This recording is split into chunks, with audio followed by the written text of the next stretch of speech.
bagi nama Tuhan yang paling meriah karena kasih-Nya sehingga Dia menyelamatkan kita. Hari ini kita akan mendengar firman Tuhan dengan judul God is Love. God is Love atau Allah adalah kasih. Kita buka firman Tuhan dalam 1 Yohanes pada pasal yang keempat, ayat 8 dan ayat yang ke-16. 1 Yohanes pada pasal yang keempat, ayat 8 dan ayat yang ke-16. Kalau Bapak Ibu sudah di situ, boleh kita baca bersama-sama. 1 Yohanes pada pasal yang keempat, ayat 8 dan kemudian ayat yang ke-16. Kita mulai dari ayat yang ke-8. 3, 2, 1. Dengan suara keras kita katakan bersama.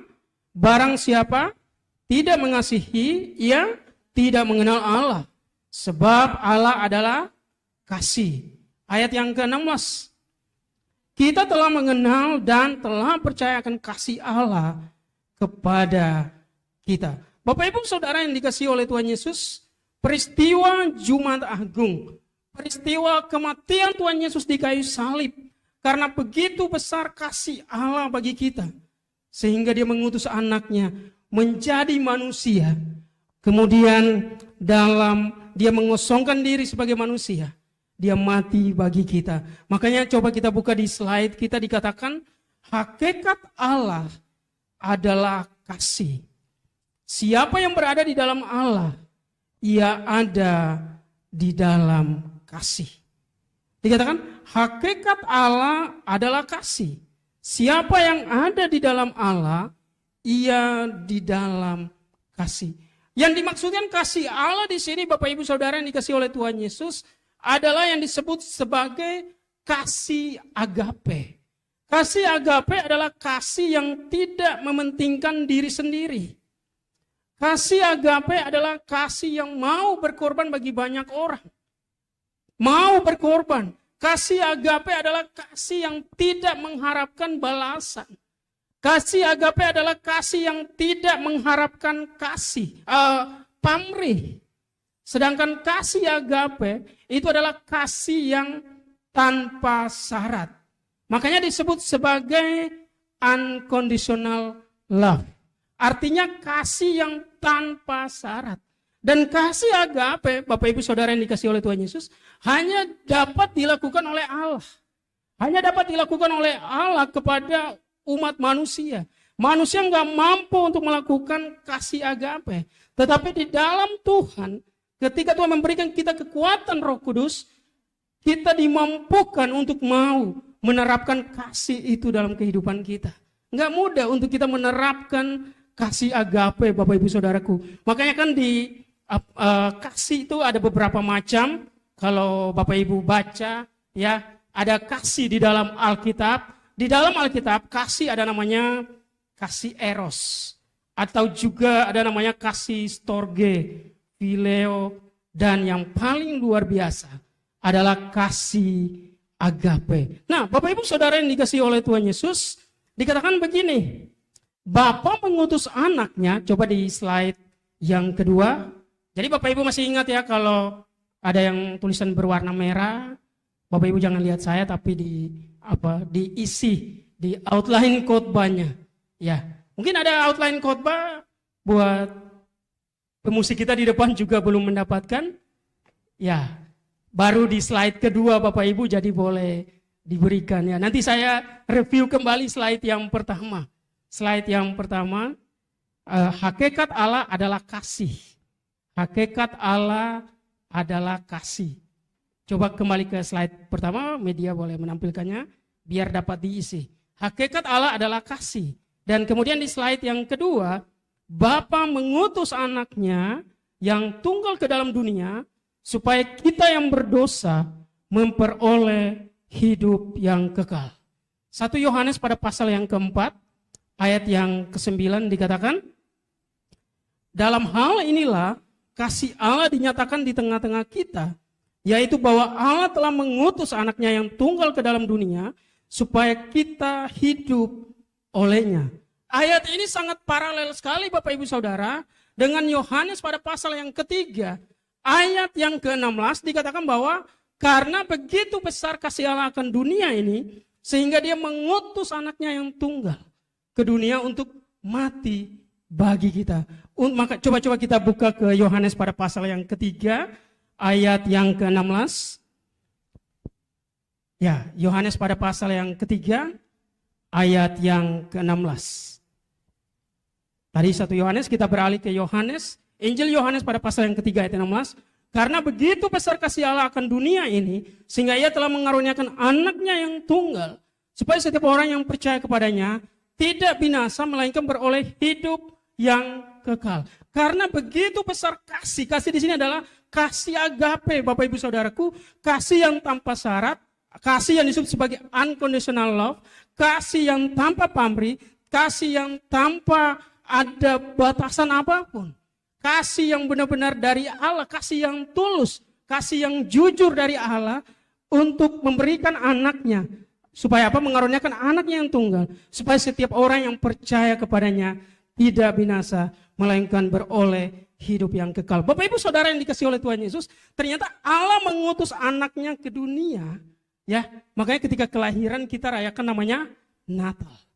Tetapi ketika masuk di momen pengorbanan Bapak Ibu Saudaraku, kita rayakan namanya Jumat Agung. Dan kemudian di hari Minggu kita akan rayakan kebangkitan, yaitu Paskah, di mana Yesus bangkit dari antara orang mati. Artinya ketika kita boleh merayakan Natal dengan luar biasa, kita pun Bapak Ibu Saudaraku harusnya merayakan Jumat Agung lebih meriah, lebih luar biasa. Kenapa? Karena untuk menebus kita. Karena kasihnya bagi kita, Bapak Ibu Saudaraku, bukan hanya bagi orang percaya, tapi kasihnya bagi umat manusia lah. Bagi semua umat manusia, Yesus mau berkorban di kayu salib. Makanya Jumat Agung harus dirayakan juga lebih meriah daripada Natal. Tadi saya tulis status itu di sosial media saya, Bapak Ibu. Kemudian saya mengingat kembali. Oh, waktu Natal saya khotbah saya pakai dasi. Waduh, kalau status saya begitu, berarti di Jumat Agung saya pun kan harusnya lebih meriah dari Natal. Jumat Agung atau ya Good Friday dirayakan lebih meriah daripada Natal, Bapak Ibu Saudaraku. Ya, berikan kemuliaan bagi nama Tuhan. Makanya saya tanya istri, dasi saya di mana? Nggak tahu, katanya di ngumpet di mana gitu, Bapak Ibu Saudaraku. Tapi ternyata ada di tas saya. Makanya tadi, karena saya mengingat kembali status saya yang merayakan Jumat Agung lebih meriah dari Natal. Makanya Bapak Ibu Saudaraku, saya ingat Natal saya pakai dasi. Berarti di Jumat Agung harus lebih meriah.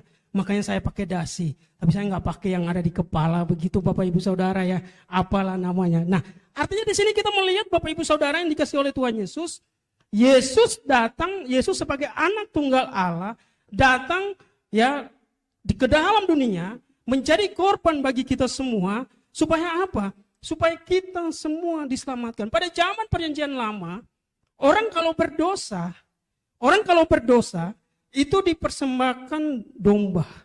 Domba yang tak bercacat, domba yang sempurna. Sempurna dalam penglihatan imam besar.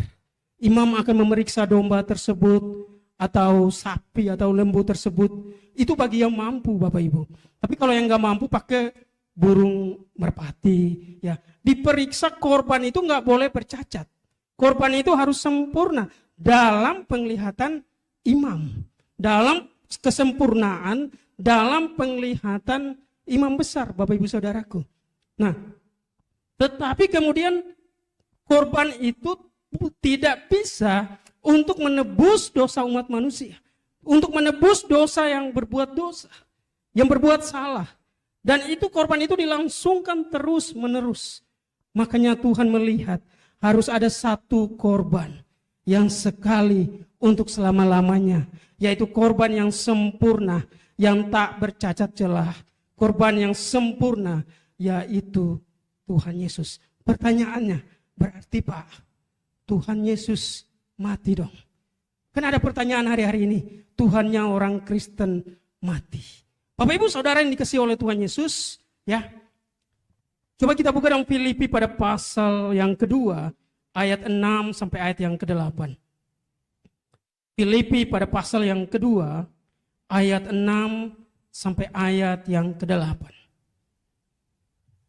Ya, Filipi yang pasal yang kedua ayat 6 sampai 8. Nah, saya mau menjelaskan begini. Ketika peristiwa di Taman Getsemani, ketika Yesus mau ditangkap, kalau kita membuka dalam Matius pada pasal yang ke-26, ayat 36 sampai ayat yang ke-46, Yesus pada saat itu ya berada di Taman Getsemani. Di taman ngapain?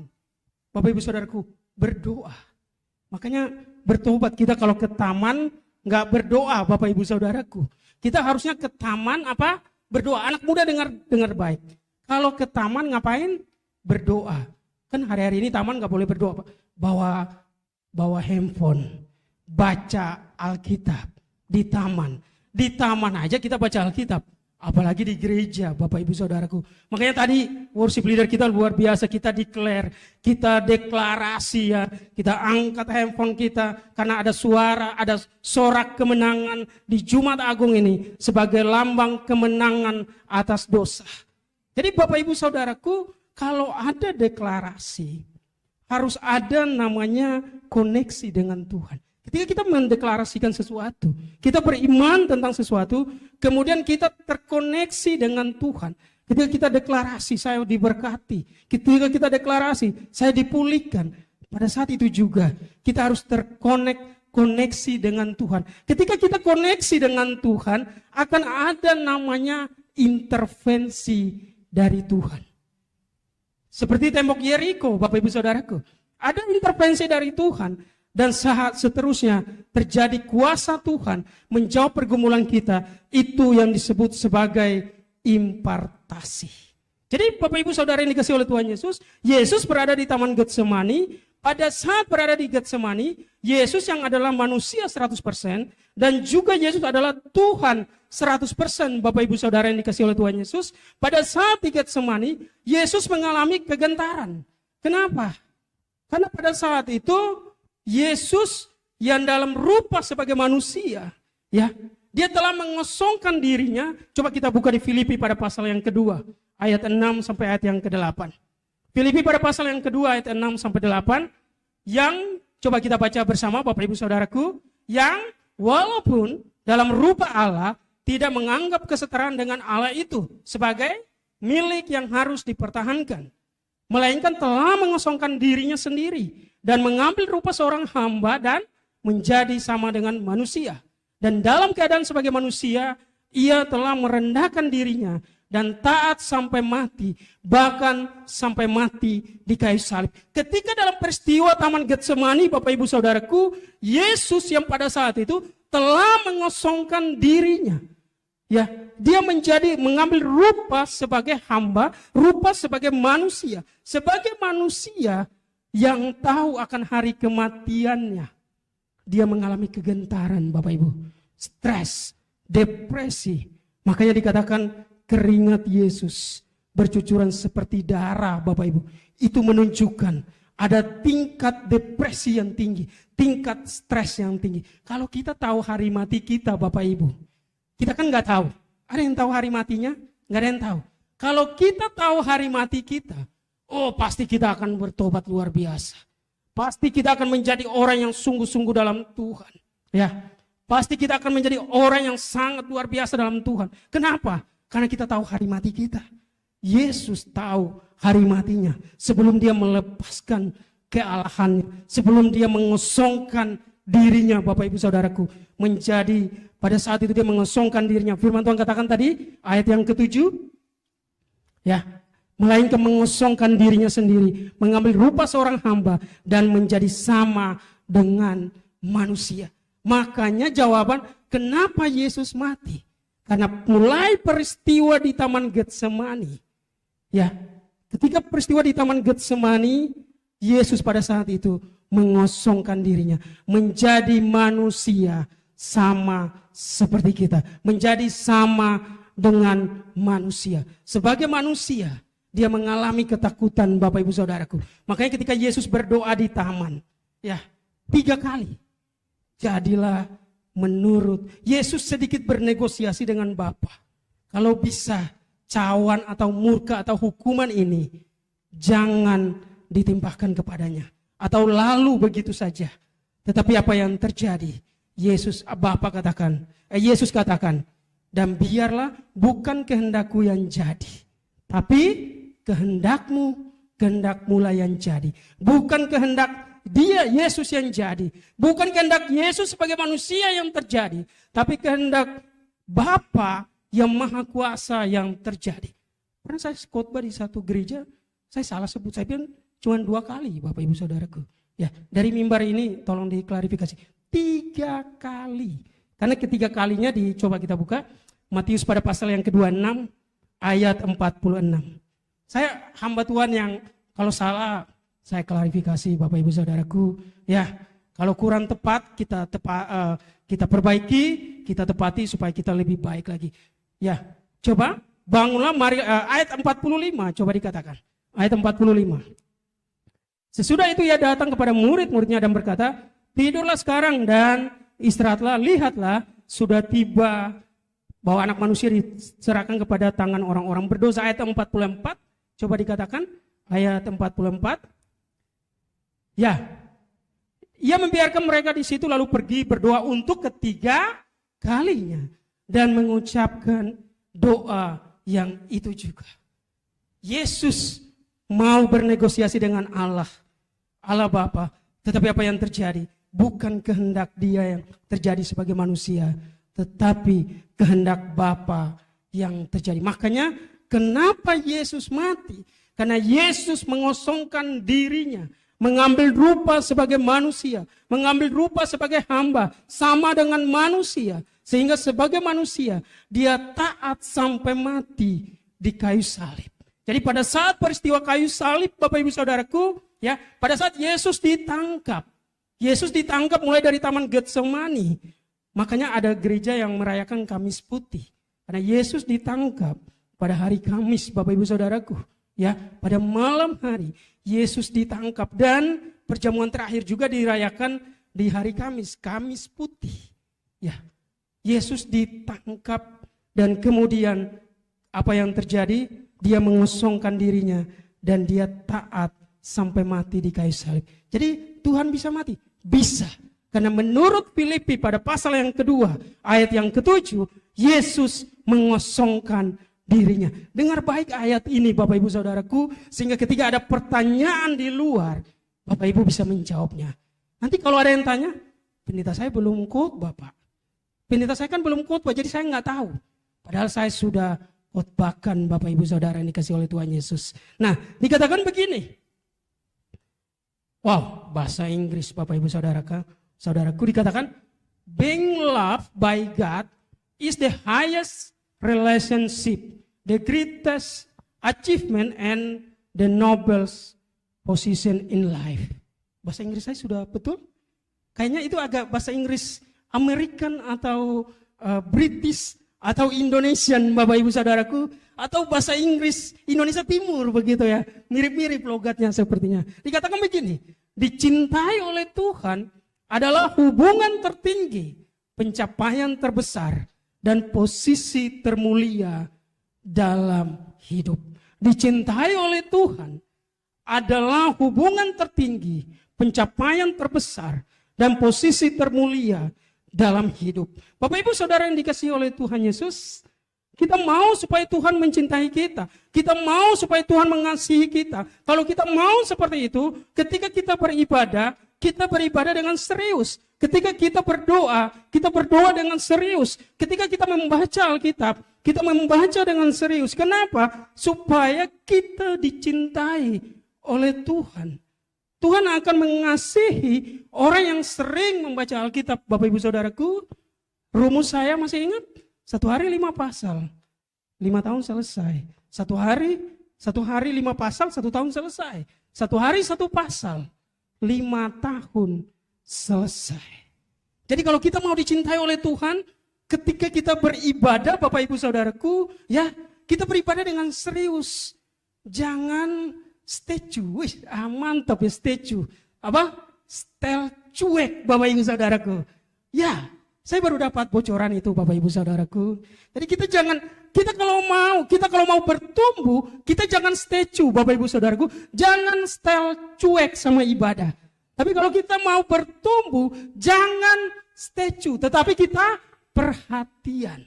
Ketika kita mau bertumbuh, jangan kita apatis sama ibadah. Jangan statue Bapak Ibu Saudara yang dikasih oleh Tuhan Yesus. Jangan cuek sama ibadah. Jangan cuek ketika kita diberitahukan untuk membaca Alkitab. Jangan cuek ketika kita diingatkan untuk kita berdoa. Ya, jangan style gaya untuk cuek Bapak Ibu Saudaraku. Jangan statue. Orang yang enggak statue pasti bertumbuh. Amin. Kenapa? Karena dia mau baca Alkitab. Dia mau doa. Itu tadi koneksi dengan Tuhan. Jadi deklarasi kita boleh hebat. Proklamasi kita dalam Tuhan boleh hebat. Tetapi harus ada koneksi dengan Tuhan. Kalau kita cuma deklarasi, kita cuma proklamasi Bapak Ibu Saudaraku. Itu kalau kita nggak melanjutkannya, kita nggak terkoneksi dengan Tuhan, kita statue Bapak Ibu Saudaraku, style cuek. Kita nggak bertumbuh. Tapi kalau kita mulai perhatian, kita mulai antusias, maka kita akan bertumbuh. Amin.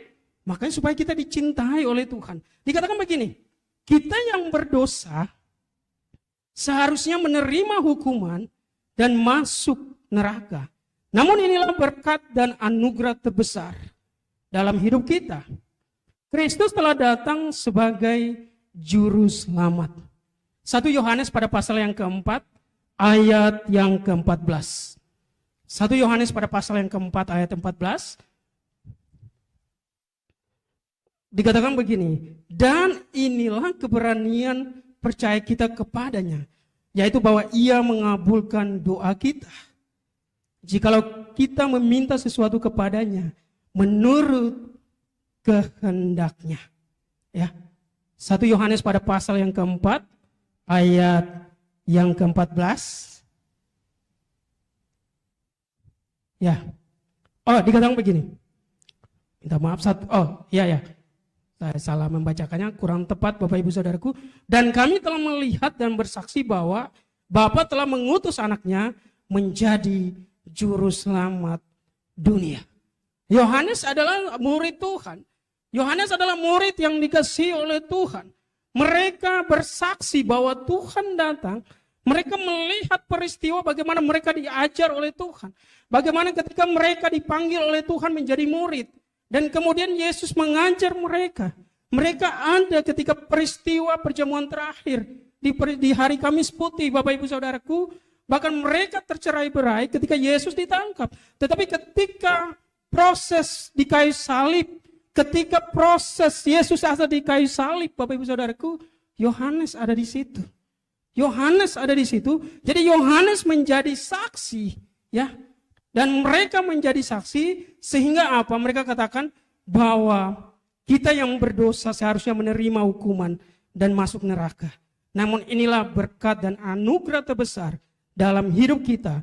Kristus telah datang sebagai juru selamat. Ketika Yesus datang sebagai juru selamat, ya, mengosongkan dirinya, mati di kayu salib, menjadi korban satu kali untuk selama-lamanya. Bapak Ibu Saudaraku, jadi Yesus, sebelum Yesus datang ke dunia, Nabi Yesaya sudah menubuatkan bahwa Yesus akan menjadi, ya, Mesias yang menderita. Dikatakan, coba kita buka dalam Kisah Para Rasul pada pasal yang ketiga, ayat yang ke-18. Kisah Para Rasul pada pasal yang ketiga, ayat yang ke-18. Boleh kita baca bersama-sama? Kisah Para Rasul pada pasal yang ketiga, ayat 18. Tetapi dengan jalan demikian Allah telah menggenapi apa yang telah difirmankannya dahulu dengan perantaraan nabi-nabinya, yaitu bahwa Mesias yang diutusnya harus menderita. Jadi Bapak Ibu Saudara yang dikasihi oleh Tuhan Yesus, penderitaan Yesus, kematian Yesus menggenapi apa yang dinubuatkan oleh nabi-nabi terdahulu. Menubuatkan apa yang menjadi nubuat dari para nabi. Coba kita buka dalam Yesaya pada pasal yang ke-53. Yesaya pada pasal yang ke-53 ayat 3 sampai ayat yang ke-5. Yesaya pada pasal yang ke-53 ayat 3. Ia dikatakan begini, ia dihina dan dihindari orang. Seorang yang penuh kesengsaraan dan yang biasa menderita kesakitan. Ia sangat dihina sehingga orang menutup mukanya terhadap dia. Dan bagi kita pun dia tidak masuk hitungan. Tetapi sesungguhnya penyakit kitalah yang ditanggungnya. Dan kesengsaraan kita yang dipikulnya. Padahal kita mengira dia kena tulah, dipukul dan ditindas Allah. Ayat yang kelima. Tetapi dia tertikam oleh karena pemberontakan kita. Dia diremukkan oleh karena kejahatan kita. Ganjaran yang mendatangkan keselamatan bagi kita ditimpakan kepadanya. Dan oleh bilur-bilurnya kita menjadi sembuh. Ayat ini Bapak Ibu Saudaraku digenapi. Ayat ini terjadi penggenapan atas nubuatan dari Nabi Yesaya. Ketika Yesus mulai ditangkap. Yesus mengalami penyiksaan, penderitaan sampai mati di kayu salib. Artinya Tuhan kita Bapak Ibu Saudaraku yang telah mengosongkan diri menjadi sama dengan manusia sehingga dia mati di kayu salib sudah dinubuatkan bahwa dia akan menjadi Mesias yang menderita, berkorban bagi kita satu kali untuk selama-lamanya. Enggak ada lagi korban yang lain. Enggak ada lagi korban apapun. Korban hanya untuk satu kali, untuk selama-lamanya. Makanya dalam perjanjian lama Bapak Ibu Saudaraku, ada 3 jenis hukum Taurat. Ada 3 jenis hukum Taurat. Yang pertama disebut sebagai hukum etika. Kalau Bapak Ibu membaca 10 hukum Taurat, itu disebut sebagai hukum etika. Nah, kemudian ada lagi namanya hukum sipil. Jangan menggeser batas tanah, ya. Itu disebut sebagai hukum sipil. Dan kemudian disebut sebagai hukum ibadah. Hukum ibadah ini yang mengatur bagaimana korban diperiksa, disembelih menjadi korban penebus salah. Yesus datang untuk menggenapi Bapak Ibu Saudaraku korban ibadah ini, hukum ibadah ini, supaya nggak ada lagi korban hewan yang lain. Nggak ada lagi korban hewan, karena korban di dalam Yesus sempurna sekali untuk selama-lamanya. Makanya Bapak Ibu Saudara yang dikasihi oleh Tuhan Yesus, ternyata hukum sipilnya orang Israel itu juga dipakai oleh banyak bangsa. Makanya kan ada pengadilan, ada hukum agraria Bapak Ibu Saudara. Orang kalau menggeser tanahnya, itu dia kena hukum Bapak Ibu Saudaraku. Bisa dibawa ke pengadilan. Makanya coba kita buka dalam kitab Imamat pada pasal yang ke-25, ayat 36 dan 37. Coba kita buka baik di handphone Bapak Ibu, atau juga di Alkitab manualnya. Imamat pada pasal yang ke-25, ayat 36 dan 37. Dikatakan begini, coba kita baca bersama. Janganlah engkau mengambil bunga uang atau riba daripadanya, melainkan engkau harus takut akan Allahmu, supaya saudaramu dapat hidup di antaramu. Ayat 37 bersama kita baca. Janganlah engkau memberi uangmu kepadanya dengan meminta bunga, juga makananmu janganlah kau berikan dengan meminta riba. Coba kita stop di ayat yang ke-37. Jadi Bapak Ibu Saudara, hukum sipil di Israel mengatur ini semua. Ada kalau ada orang yang susah, dia kalau meminjam uang di antara mereka nggak boleh dikasih bunga, Bapak Ibu Saudaraku. Makanya kan ada bank apalah yang biasa kasih hari-hari ini kan ada Bapak Ibu ya, bunganya tiap hari lagi Bapak Ibu Saudara. Bagi orang Israel nggak boleh kalau sesama mereka. Dan yang kedua yang disebut sebagai riba. Riba begini, riba berhubungan dengan barang, riba berhubungan dengan makanan. Jadi misalnya ada orang meminjamkan kepada kita beras 10 kilogram. Kemudian kita buat perjanjian 2 bulan kemudian diganti sebanyak 12 kilogram. Artinya ada bunganya ada 2. Tetapi 2 bulan kemudian Bapak Ibu Saudaraku, kita meminta lebih, kita minta 13. satunya itu disebut sebagai riba. Enggak boleh riba, Bapak Ibu Saudaraku. Artinya orang melanggar perjanjian atas barang yang dipinjamkan.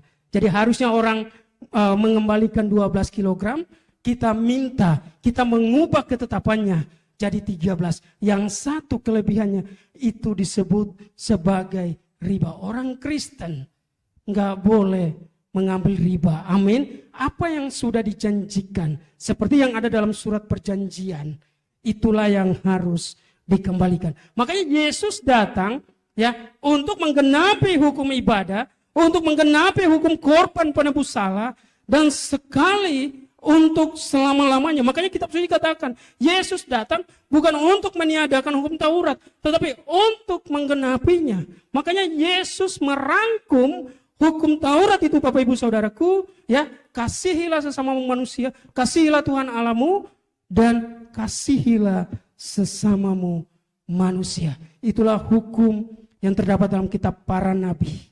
Jadi Bapak Ibu Saudaraku, kalau Allah kita adalah Allah yang kasih, berarti kita harus mengasihi sesama kita. Kalau kita mau dikasihi sesama kita, kita pun harus terlebih dahulu mengasihi. Kalau kita mau direspek orang lain, kalau kita mau dihormati orang lain, dalam kekristenan kita harus terlebih dahulu memberikan respek itu, Bapak Ibu Saudaraku. Kita harus terlebih dahulu menghormati orang lain. Kita harus terlebih dahulu menghargai orang lain, baru orang menghargai kita. Artinya nggak boleh ada tuntutan, tapi ada panggilan dari hati kita. Kalau apa yang ingin orang lain lakukan kepada kita, lakukan terlebih dahulu kepada orang lain. Dikatakan begini, kesadaran kita akan pengorbanan Tuhan Yesus akan menentukan cara hidup kita biasa atau luar biasa. Kalau kita sadar akan pengorbanan Tuhan yang begitu besar dalam kehidupan kita, Bapak Ibu Saudaraku, sampai Tuhan adalah Allah itu sendiri mengambil rupa sebagai seorang Allah, Yesus adalah Allah ya yang menjadi manusia. Dia rela untuk mengosongkan dirinya, Bapak Ibu Saudara, untuk mati di kayu salib, untuk menderita, mati di kayu salib bagi kita. Berarti seharusnya hidup kita bukanlah hidup yang biasa-biasa, tetapi hidup kita adalah hidup yang luar biasa. Amin. Kenapa? Karena karya terbesar sudah dilakukan oleh Yesus. Harusnya kita pun hidup kita adalah hidup yang luar biasa. Berikan kemuliaan bagi nama Tuhan. Kenapa Bapak Ibu Saudaraku? Yesus melakukan karya terbesar dalam hidup kita. Orang kalau hidupnya luar biasa, Bapak Ibu Saudaraku, firman Tuhan katakan, kalau ada seseorang yang mengajak kita berjalan 1 mil, maka kita berjalan 2 mil bersamanya. Kita melakukan segala sesuatu di luar kebiasaan. Orang lain melakukan biasa, kita melakukannya luar biasa. Orang lain gak bisa disiplin, kita bisa disiplin. Orang lain gak bisa antusias ibadah, kita tetap antusias ibadah. Orang lain gak bisa respek sama ibadah, kita tetap respek sama ibadah. Bapak Ibu Saudaraku, ingat baik materi pemuridan kita di waktu lalu. Ibadah dan pekerjaan itu katanya pakai satu kata, yaitu avoda. Yang ikut doa pagi pasti tahu, karena saya pernah khotbah ini di doa pagi. Itu disebut sebagai avoda. Artinya apa? Jadikan pekerjaan kita adalah ibadah kita. Amin. Jadikan ibadah kita pekerjaan kita. Jadikan pekerjaan kita adalah ibadah kita. Kalau kita mau ketika kita bekerja, kita mau supaya kita nggak terlambat, kita mau kita antusias. Kenapa? Karena kalau kita nggak antusias, kita dapat SP, Bapak Ibu Saudaraku, SP 1, 2, dan seterusnya. Nggak boleh terjadi, Bapak Ibu. Dan kalau kita menjadi orang yang extraordinary, melakukan dengan luar biasa, melakukan sesuatu dengan luar biasa, walaupun itu ibadah, nggak ada SP 1, SP 2, SP 3, kita tetap mau ibadah dengan tepat waktu. Amin. Kita mau tetap antusias tepat waktu. Kenapa? Karena Tuhan kita sudah melakukan karya terbesar yang melebihi segala SP1, SP2, SP3. Tuhan kita melakukan pengorbanan terbesar supaya kita bisa hidup kekal. Berikan kemuliaan bagi nama Tuhan. Jadi Bapak Ibu Saudara yang dikasihi oleh Tuhan Yesus, hidup kita jangan yang biasa-biasa, tapi luar biasa. Dikatakan begini, ada 3 tanda bahwa kita hidup di dalam kasih Allah. Boleh Bapak Ibu menulis di slide outline-nya. Kita akan hidup mengasihi sesama. Bahkan mengasihi juga orang yang paling hina. Ya, 1 Yohanes pada pasal yang keempat ayat yang ke-20 dikatakan, jikalau seorang berkata aku mengasihi Allah dan ia membenci saudaranya, maka ia adalah pendusta. Karena barang siapa tidak mengasihi saudaranya yang dilihatnya, tidak mungkin mengasihi Allah yang tidak dilihatnya. Jadi Bapak Ibu Saudara yang dikasihi oleh Tuhan Yesus, kalau kita hidup di dalam kasih Allah, Tuhan kita adalah Allah adalah kasih, maka kita hidup mengasihi sesama. Mengasihi sesama itu kelihatan Bapak Ibu Saudaraku. Dikatakan firman Tuhan, kalau yang terlihat saja kita nggak mengasihi Bapak Ibu Saudaraku, apalagi Allah yang nggak terlihat. Kita nggak mungkin mengasihi Allah tanpa kita mengasihi sesama kita. Makanya harus ada perubahan mindset dalam perubahan pola pikir kita. Seperti Roma 12 ayat yang kedua. Berubahlah oleh pembaharuan budimu. Harus ada, dikatakan ada kata metanoia. Harus perubahan pola pikir kita Bapak Ibu Saudaraku. Jangan sampai kita kepada Allah, kita mengasihinya luar biasa. Tetapi kepada orang yang kelihatan, kita memusuhinya dengan luar biasa Bapak Ibu Saudaraku. Harusnya orang yang terlihat, kita mengasihinya dengan luar biasa. Barulah kita mengasihi Allah yang tidak terlihat dengan luar biasa. Ini harus ada sebuah perubahan pola pikir. Atau sebuah perubahan pola pikir metanoia bagi kita. Supaya apa? Supaya kita mengasihi yang terlihat dulu.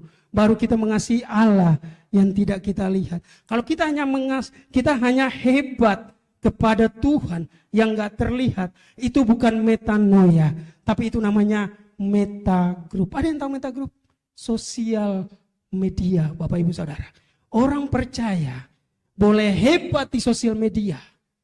Tetapi jadi metagroup itu ada WhatsApp, ada Instagram, ada Facebook.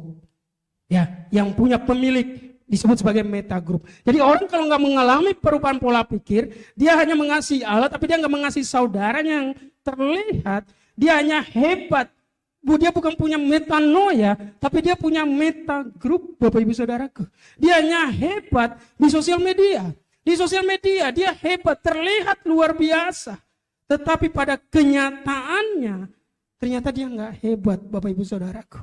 Makanya saya punya prinsip, saya punya komitmen, saya melatih diri saya. Sebelum saya menulis status di sosial media, saya pun harus membaca Alkitab. Supaya apa? Firman Tuhan menegur dahulu. Firman Tuhan melatih diri saya terlebih dahulu sebelum saya mengingatkan sesama yang ada di sosial media. Supaya apa? Supaya metanoia itu terjadi. Jangan sampai Bapak Ibu Saudaraku, kita hanya hebat di sosial media, tapi kita nggak hebat di dunia nyata. Kita hanya hebat di sosial media, tapi kita nggak mengasihi sesama kita.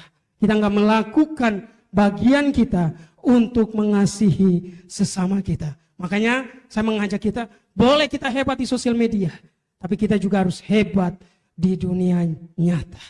Kita harus mengasihi saudara kita, baru kemudian kita mengasihi Allah. Kalau kita mengasihi saudara kita yang kelihatan, pasti kita bisa mengasihi Allah yang tidak terlihat. Artinya melalui peristiwa Jumat Agung ini Bapak Ibu Saudaraku, dengan pembahasan materi, Allah adalah kasih. Kita diajar untuk kita membangun kembali relasi dengan saudara kita.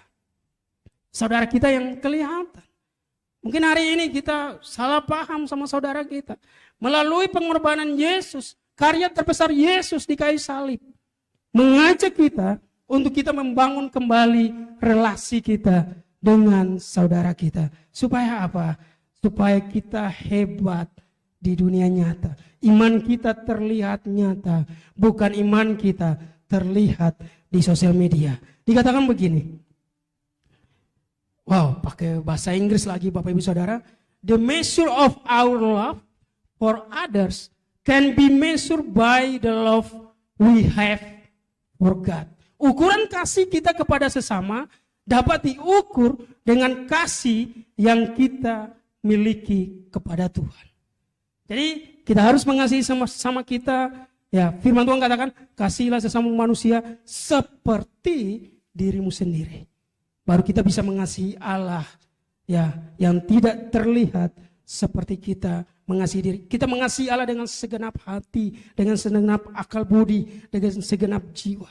Begitupun kita mengasihi sesama kita, Bapak Ibu Saudaraku.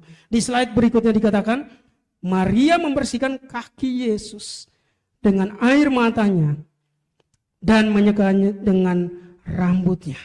Lukas pada pasal yang ke-7 ayat 44.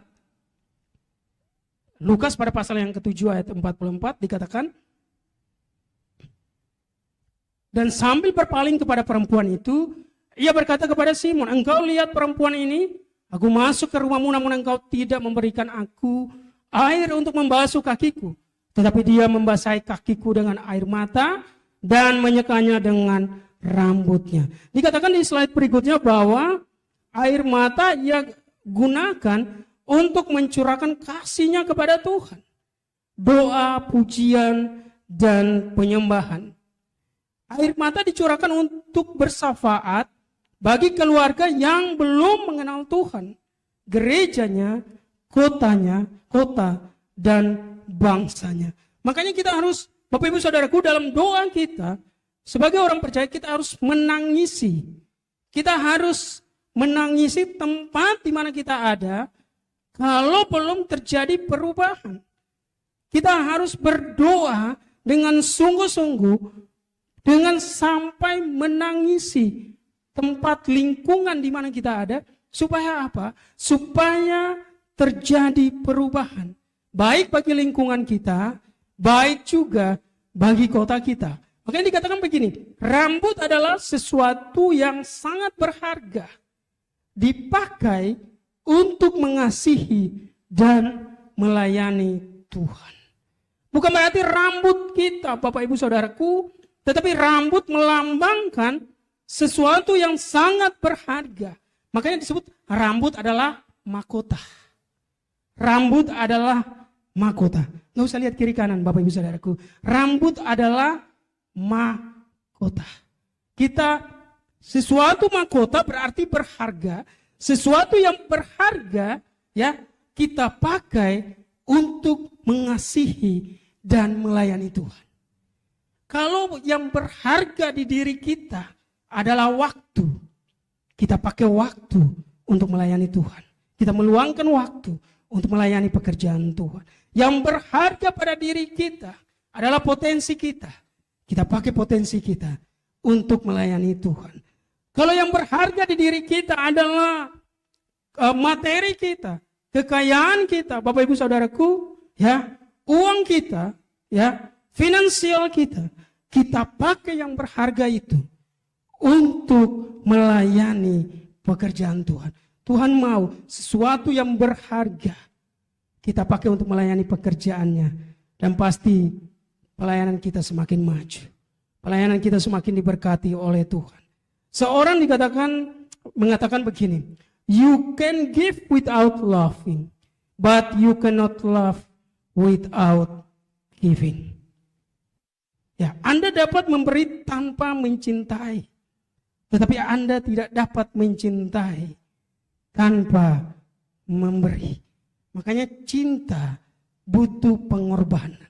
Kasih butuh pengorbanan, Bapak Ibu Saudaraku.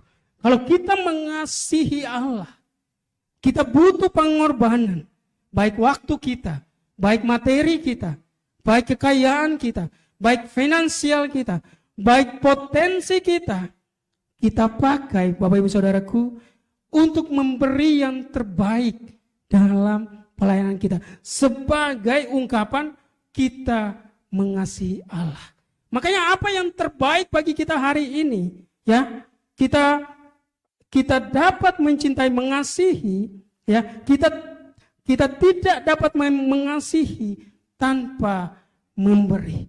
Allah saja, Bapak Ibu Saudaraku, mengasihi kita dengan kasih agape, mengasihi kita dengan tanpa pamrih, tanpa syarat, unconditional love, mengutus anaknya bagi kita. Karya terbesarnya bagi umat manusia. Makanya dengar baik.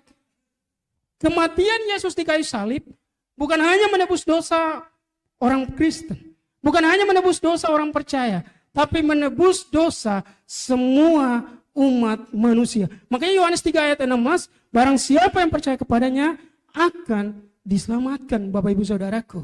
Ya, jadi kasih Allah begitu besar bagi dunia kita.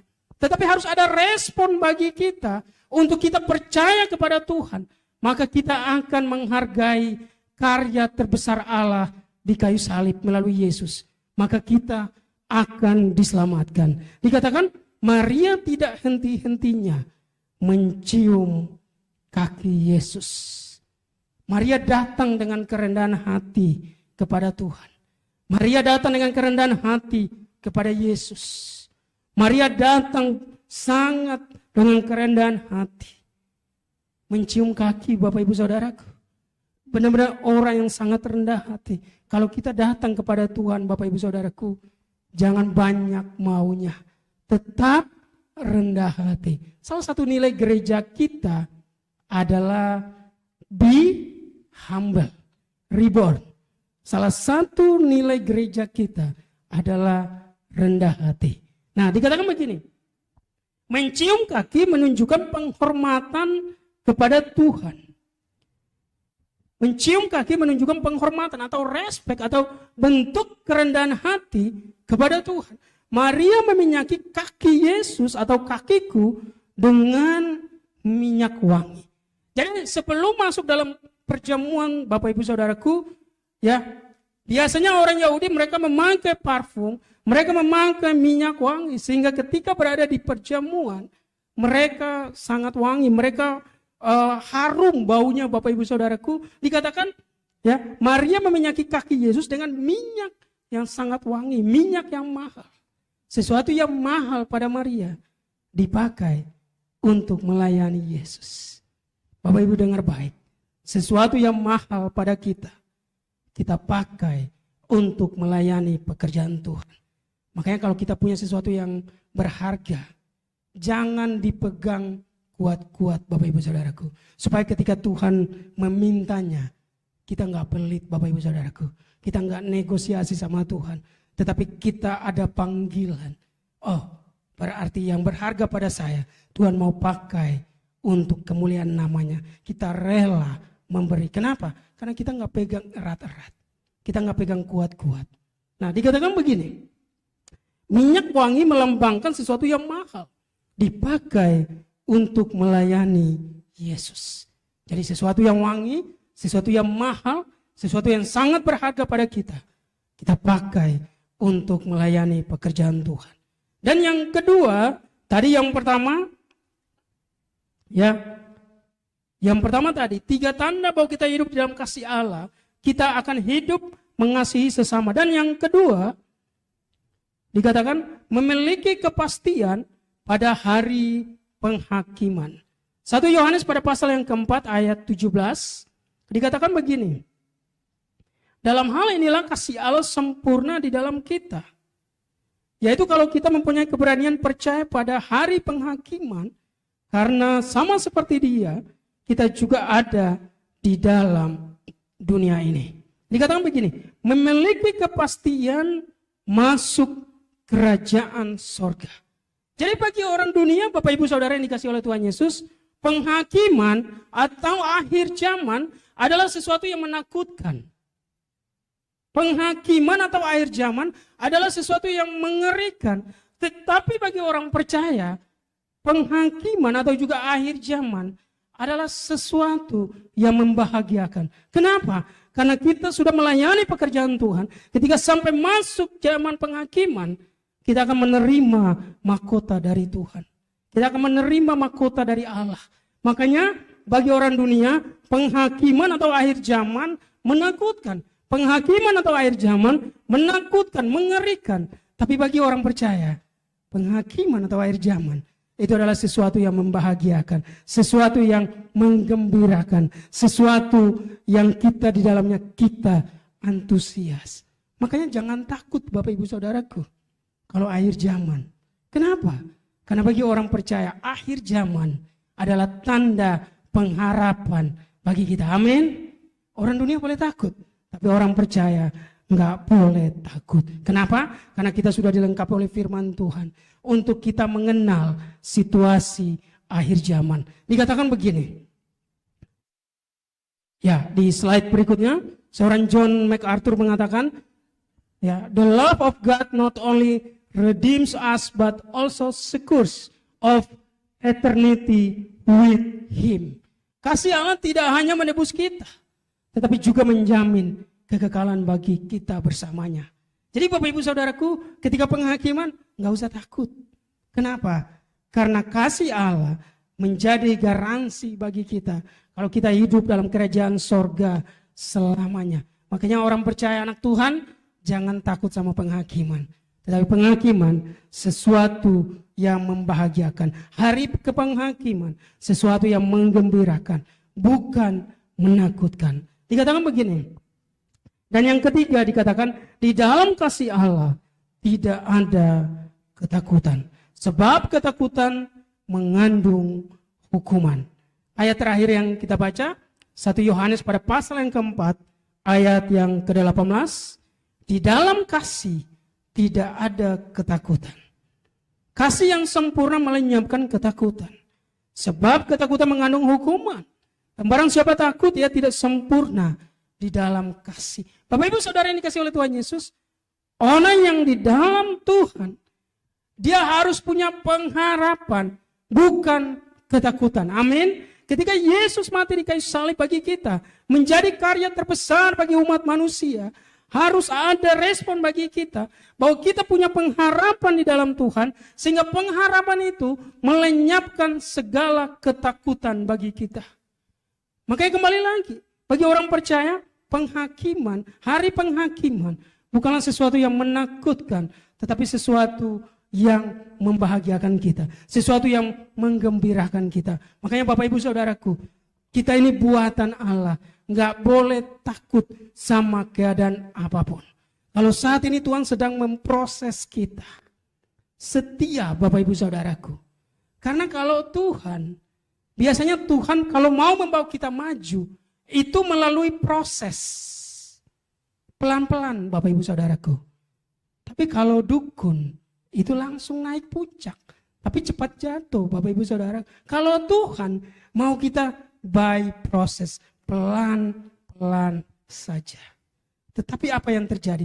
Justru dengan proses yang pelan itu, Tuhan menolong kita. Tuhan memberikan kekuatan kepada kita oleh Roh Kudus-Nya, supaya kita belajar untuk kita terus mengandalkan Tuhan. Untuk kita terus belajar, untuk kita nggak sombong. Orang kalau naik cepat Bapak Ibu Saudaraku, pasti sombong.